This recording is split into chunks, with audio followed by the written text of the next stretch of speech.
Hey everybody, Phil Friedman here from our studio at 22nd Street Landing, beautiful San Pedro, California, with an updated Albacore forecast.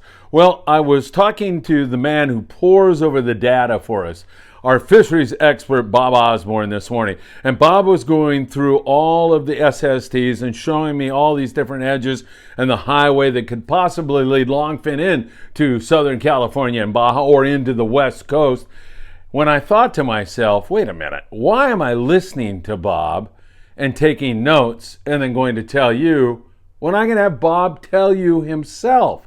And he can point out on the SSTs exactly his thought process and where he came to the conclusions that he's about to share with each and every one of you as an exclusive Friedman Adventures presentation. I'm really excited about this because Bob is a thoughtful guy. He will admit to you first up that it's a very complex kind of migration that the albacore are on to come into the West Coast. So it's very difficult to get this pinned down. But Bob will go through it methodically with you. He'll show you exactly what his thought process is, and we'll see whether or not he thinks this is going to be a big albacore year. In fact, the last really big albacore year was 2008. Bob will compare June 6, 2008 to June 6, 2022 side by side for you to get a look at exactly how it looks, the differences and the similarities. Hopefully, the similarities are going to bode well for a big season. Before we get to Bob, I do want to mention to you that there are a lot of things that seem to be pointed in the right direction, including anchovy along the coast. That feed is very important to an albacore fishery. Cooler water, yes, we're seeing that, but how much cooler water? And we had cooler water last year, but what we also had was some warm water up to the north of us that could have possibly blocked the albacore's migration into the West Coast, and especially down there into Baja and Southern California. Is that warm water block still there?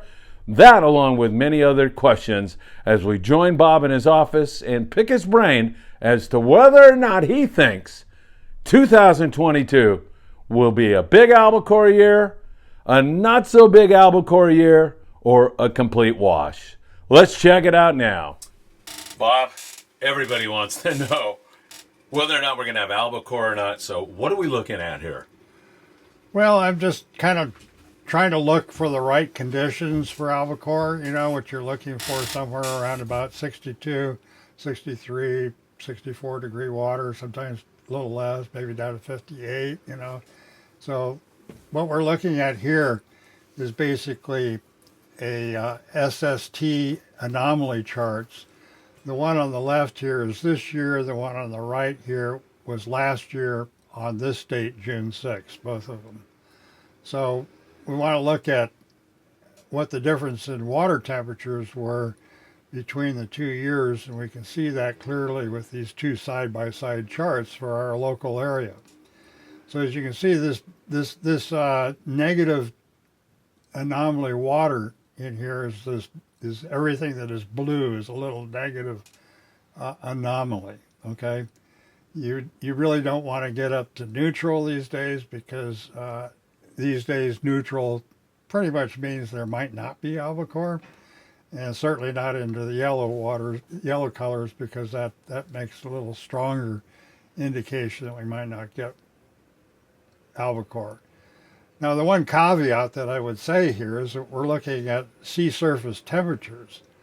And so there is, an issue that the fish don't run right along the surface, and water can be cooler just below the surface, due to currents. And sometimes we don't see all that on a surface anomaly chart. So you mean if the water were to be warm on the SST, there's a possibility that they still submarine into our area? Yeah, that's what I'm saying, is that the SSTs don't tell you everything about the conditions that are out there. Unfortunately, we don't have a lot of data day by day on what's going on below the surface. And so it's pretty difficult to say for certain that if you have yellow temperatures, yellow anomalies in a zone that you won't get albacore. So it's not a cut and dried type thing. We're just looking at surface temperatures and determining traditionally, which fishermen have used, that you're looking for that generally high 50s to low 60s type water. Now we've had albacore around here when water's gotten up into 67 degrees, so you got to keep that in mind. And but we're just looking for conditions here, and for the type of conditions that we might be able to get albacore in. And so, doing the comparison on these two charts, we can see we have more blue water in the traditional albacore areas, which are offshore of the islands and near the offshore banks and high spots and stuff like that, than we have here on this one. It's just slightly cooler. Last year, the conditions we thought were pretty good. Even looking at this in June, they started warming rapidly, and we saw that last year, but we have not been seeing it this year. Because actually, if you go back to February, and I could show you those charts too, but if you go back to February, we had slightly slightly colder water last year. So what we're looking at is a different trend from last year more than anything else. We just haven't had the warming occurring yet here in these waters. And so this is I would call a positive sign for potentially getting some albacore within the range of our local boats. Because it opens up a highway, right? I mean, the water temp allows those fish. Well, it gives them a nice environment to be in here, Yeah. than if it's warm water. And like I say, that it can be cooler underneath the surface. It usually is cooler underneath the surface. The question is, how high is that cool water come up? And so I would say that overall things in the near shore here look more positive. We do have the warmer water up here around the islands, which we didn't have last year, but that could be positive for yellowtail and some of the other fishes that we fish around the island. What islands are we looking at there? These are the Channel Islands here. These little dots here. These are the northern Channel Islands. That's San Clemente. That's Catalina right there. Got it. And same thing over here. So we do see a little warmer water around all these islands than we saw around them last year. That almost, to me as a fisherman, seems like the best of both worlds, where you could have that warm water trend at the islands, and as you just mentioned, yellowtail and other species like that, yet you have the cooler water outside of there and down into the coast, which could open the door for albacore. It sounds, I'm dreaming here, but it sounds like a pretty good scenario. Hey, we're all hoping, none of this stuff is, absolute by any means. And so what we'll do next is we'll go look at some different charts, okay? And we can take a look at possible avenues for migration of albacore into our area. That sounds great. Let's do that. All right, what are we looking at now, Bob? Okay, we're looking at two charts here. This is today, and this is 1 year ago, the same date on the right. The chart on the right is a year ago. The chart on the left is today. So looking at these SSTs, we're kind of looking for potential migration paths into California coast and potentially the Southland down here. And last year, there was a lot of activity that was occurring on this chart right here last year, up in this area right here along this edge of where the water turns to a darker blue, right in here, 40 by 160 west, 40 north, 160 west. There were a lot of Japanese boats actually transiting into this area and fishing. And at one point I counted about 200 boats out there. And so I don't know how many West Coast fishermen went out there. I never did hear on what the answer on that was. But let's compare these two charts in terms of where this really good water is, this edge that's coming along here last year, as you go along here, you can see that edge rising all the way pretty close into getting into close to 130. You can see that edge of lighter blue water rising. You don't want to get to the green water because you're definitely not going to see albacore on the surface, definitely, because that's around about 68 degrees. On the edge of the darker water, that's around about 15 centigrade, which is the equivalent of about 59 degrees or something like that. And so last year, those fish were concentrated in here and they didn't get in. We got reports that the Northwest was rather poor fishing as well, and we just didn't see albacore down here, even though we had some pretty good cool water in close to the shore.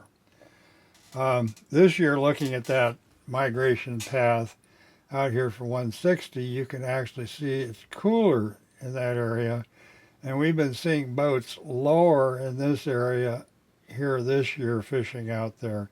They've been fishing between 35 and or 36 or 37 actually, and up to about 40 degrees is where you've been seeing most of the activity right now going on out there like we saw last year. And there is cooler water here, and as we transit across the Pacific to the coast, we see a cooler line of water coming here below 40 degrees than we saw last year. We don't have this big spike of light blue water up into that area there. So that might be a good sign that this highway from the other side of the Pacific Ocean that these albacore are known to migrate from could get potentially into the coast and possibly move up and down the coast better than they did last year. And like I say, this is just one sign of that possibility because we don't know what the temperatures are day by day below the surface, so that can have a big effect as well. But that plume of water, that warm water last year is not here, and that could have been what blocked those albacore last year. Right, you have this big green spike coming out into here, and you also have this more of a marginal light blue water sticking up here above 40 degrees, okay, north latitude, that you're not seeing this year. So, or not seeing as much of it anyway. And so, it looks like the highway could be a little bit more open this year for a migratory path in from the northwest. And as we looked previously at the local water, we have, some conditions down there that are more favorable today than they were last year on the same date. Does this cooler water bode well for anchovy, which is a favorite feed for albacore? Does that help at all? The cooler water? Well, anchovies tend to favor cool water. I'm not an expert on what water temperatures the anchovies like. Uh-huh. That's at a different area. I work on tunas and albacore and things like that, and that's been kind of my interest. And the forage fish is important, no doubt about it. Having bait in the water, every fisherman knows that's one of the key elements of fishing success, and having fish hang around. They're not going to hang around if there's no food. Right. There's guys out there that are saying, you guys are nuts. The albacore, they're never coming back. Can you address the stock of albacore? Is it in good shape, number one? And has it just been a case of oceanography? The water's been not conducive to what they like. Well, quite honestly, we really don't know, okay? I mean, we have some strong indicators that the stock is at a sustainable level because catches Pacific-wide have been fairly stable. And the stock assessments we have say the stock is in pretty good shape. But we also, have increasing effort occurring somewhat on the albacore over time. And so stock assessment data tends to be a little delayed, and sometimes things are going on that we don't become aware of for a period of time. And so that's a really hard question to answer. But there's no red flags about the stock, let's put it that way. And so hopefully it's just been a matter of the warming that we've had occurring in local waters over this positive Pacific decadal oscillation phase that we've been in since about 1980. How long do those Pacific decadal oscillation phases last normally? Well, climate is pretty chaotic, and if you can go back and you can find a pattern of the Pacific decadal oscillation using temperature, global temperatures as proxy, because it does affect global temperatures. And it looks like the oscillation is about 66 years, with a warming phase of 33 or so and a cooling phase of 33 or so. But the most recent one from 1980 has kind of broken that string, and probably for 1945 was the last time that we had a peak warming period, so we should have another one in 66 years from then, based on that theory of oscillation being 66 years long. That would end up putting you 45, let's see, 50. That would put you about 2011, Yeah. when you should have started getting a cooling trend. And so but we didn't get that then. We got a big, huge El Nino then. Now El Ninos are kind of their own kind of variation, and that could mess up timing of anything. I mean, climate does have a very chaotic nature to it, so you can't just sit there and think, oh well, gee, this is how it varies, or this is what's going to happen next, based on some computed cycle that only covers a couple of cycles. Doesn't sound like something you'd want to bet on, but I'm going to ask you, and I know you're not a betting man, but I'm still going to ask you, if you were going to plop down $5, would you plop it down on a significant amount of albacore or not, or you just don't know? And you can chicken out and say you just don't know, but I'm pushing you to put your $5 on something. Well, $5, it's fine. I mean, I would be willing to bet $5 on Albacore, but I probably do that more often than not. I mean, I'm looking at it. It looks more positive to me than it looked last year. We got one Albacore last year. That's not at all impressive, but hopefully we get a whole bunch. All right, Bob, on the right, we have June 6, 2008. This was a gigantic albacore year. And then over on the left, we have present day, today. What can we ascertain from this? Well, as we can see, that this one looks more similar. That we look more similar to 2008 than we do to last year. And in some zones, particularly here, we actually look a little better, for the highway in here than 2008 in terms of the SSTs. Again, I caution on the SSTs because it has a lot to do with, all this stuff has a lot to do with currents that are under the surface that we can't see. So, but looking at the SSTs with the data that we do have, okay, right, there's actually less of a hump here, but this hump was smaller than the hump that we'd seen for last year in here, and we did get some good fishing, particularly down here out of San Diego, headed out to the south, and so we've got some source of optimism here that the last time we had a good albacore season, we have SSTs here that look, for as far as the highway into the zone from the other side of the Pacific, look more positive. Yeah, to the untrained eye, just me looking at it, it looks very similar. I could see differences, but it looks very similar. You mentioned fishing out of San Diego. Was most of that down the Baja coast, or was it out on the 60-mile bank, or do you have a recollection of that, where pretty much that fish was? Well, if you go all the way back to, like, say, 1998, we had an awful lot of fish within 1 day of range of San Pedro.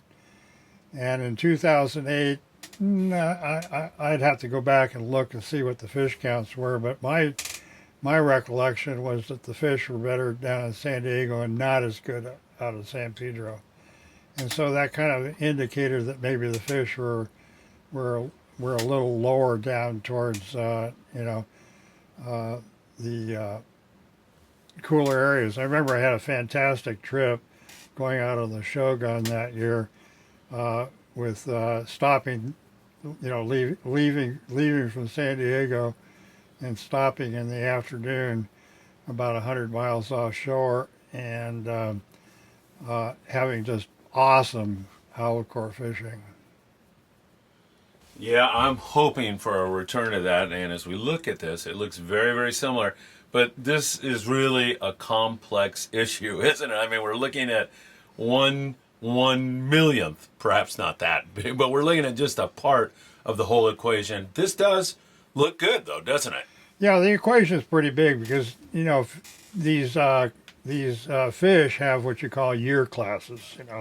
They have great spawning events, and in those years, the fish grow very fast, and within 1 year, get up in the 15, 20 pound range. And so, year classes make a big difference. Even though you have a healthy stock, you're going to have variation in year classes. Am I right in saying that we don't know all that much about the migration pattern of albacore? Is that true? Yeah, that's true. We do know that, we do have tagging that indicate they cross the entire Pacific. We have some indication that could be some part of a larger migratory pattern. We do know that they spawn down here and, where there's warm water, and they run deep down there. And this is where you have albacore over 100 pounds in size. And where is that exactly, geographically? Well, you'd call this like, the Pacific south of Hawaii down here. We have longliners operating out of San Diego come down here and fish off of Samoa. And so, and they're the longlining here that is increased since the 1970s takes a lot of the spawning stock in this area. And so where they go from there, it's the young year class, 1 and 2 year olds that we mostly see out here off of San Diego that we catch. They are migratory. There's not much known about the migration of the mature fish, but we seldom see them out here. Occasionally we get some large fish out here, but it's by far and far not a consistent thing. And so, but it's the young fish, the year classes that have big spawning events and a lot of abundance from year to year. And so changes of that year class creates a variation in the amount of fish that we catch here along the West Coast. All right, interesting stuff. A lot of food for thought there. It sure is a complex issue and a lot of food for thought. There is so many variants in this whole migration of the albacore. As Bob explained to you, we know very little about the migration. So we have to deal with the facts that we know. The water temperatures we know that the albacore like, the kinds of things that might put a block to an albacore penetration to the West Coast, like hot water, warm water. They're not going to go through that. They're going to bounce off that and stay in the cooler water. It looks like that freeway, that highway is open, and that those things could move right into the West Coast and then down into Baja California, where our friends in Ensenada would love it. And of course, everybody in San Diego would love it too. I am praying for this. And the reason why is I know so many people who are new into the sport who've never caught an albacore. They've never had the thrill of hearing hook up yelled in the stern when you get a 4-way jig strike and the deckhand throws a little bait and the water explodes with algae, and you just know that when you throw a bait, you're going to get hooked up. There is nothing more fun. The anticipation of it, the catching of these fish, the fact that they are so good eating, all of it makes albacore fishing so very special. And that's why I've got my fingers crossed that Bob Osborn is onto something with everything that he said. Now, let's be perfectly candid. Bob didn't predict a boomer albacore year. He didn't say that we're going to be swimming in albacore this year, but he feels very optimistic about it all because that highway now is open. As my good friend Buzz Brizendine, the guy that used to run the Prowler, used to say, The dinner table is set. We're just waiting for the guests to arrive. And the guests now have a highway with no obstructions. Take care, everybody. Phil Friedman for Friedman Adventures. Any new Albacore updates or information, you can be sure you'll hear it here first on Friedman Adventures. Take care, and thanks for joining us.